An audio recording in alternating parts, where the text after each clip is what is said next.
ദരിദ്ര ബിഹാർ അതിന്റെ രക്ഷകനെ കാണുന്നത് നിതീഷ് കുമാറിലാണ്. പിടിച്ചിടമെല്ലാം നേടി ബി.ജെ.പിയും കൂടുതൽ കരുത്തരായി. സർവത്ര കഷ്ടപ്പാട് നിറഞ്ഞ സാഹചര്യങ്ങളിലും മുന്നേറ്റത്തിനുള്ള വഴി കാണിക്കാൻ ഇന്ത്യ സഖ്യത്തിന് കഴിഞ്ഞില്ല എന്നാണ് ഈ ഫലം കാണിക്കുന്നത്. ഇന്ത്യ സഖ്യമെന്നോ മഹാഗഡ്ബന്ധനെന്നോ എന്ത് വിളിച്ചാലും ആ സഖ്യം തകർന്നടിഞ്ഞു. അതിനുള്ള കാരണം വോട്ട് ചോരിയാണെന്ന് ഇനി പറഞ്ഞാലും ഏൽക്കില്ല. കാരണം 243-ൽ 200-ലേറെ സീറ്റ് നേടിയാണ് ബി.ജെ.പി, ജെ.ഡി.യു, എൽ.ജെ.പി സഖ്യം വിജയിച്ചിരിക്കുന്നത്. ഒരാൾക്കും ചോദ്യം ചെയ്യാൻ കഴിയാത്ത വിജയം. ഈ വിജയം എങ്ങനെ ഉണ്ടായി? മിടിപ്പറിഞ്ഞ് അഥവാ പൾസറിഞ്ഞ് എൻ.ഡി.എ സഖ്യം കളിച്ചു. ജനങ്ങൾക്ക് വേണ്ടത് എന്താണെന്ന് അവർക്ക് നന്നായി അറിയാമായിരുന്നു.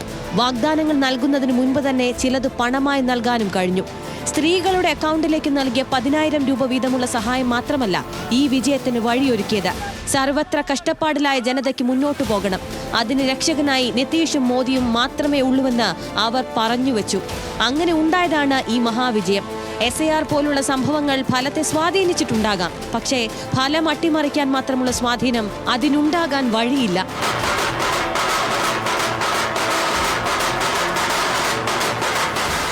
എന്തുകൊണ്ട് ഇന്ത്യ സഖ്യം തോറ്റു?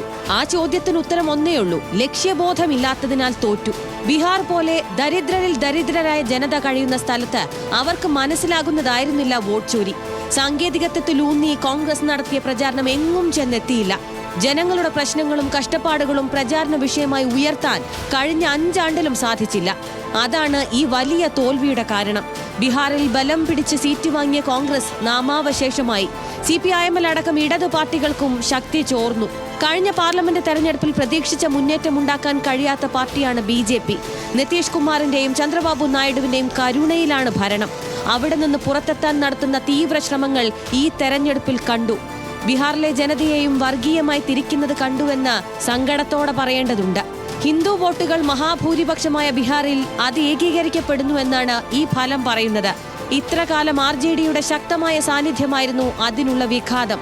അതിനെ മറികടക്കാൻ ബി.ജെ.പിക്ക് ഇത്തവണ കഴിഞ്ഞു. ഇന്ത്യ സഖ്യം ഇങ്ങനെയൊന്നും പോരാ എന്ന് ഇതിലും നന്നായി എങ്ങനെയാണ് ബീഹാർ ജനത പറയുന്നത്? Election desk, news Malayalam.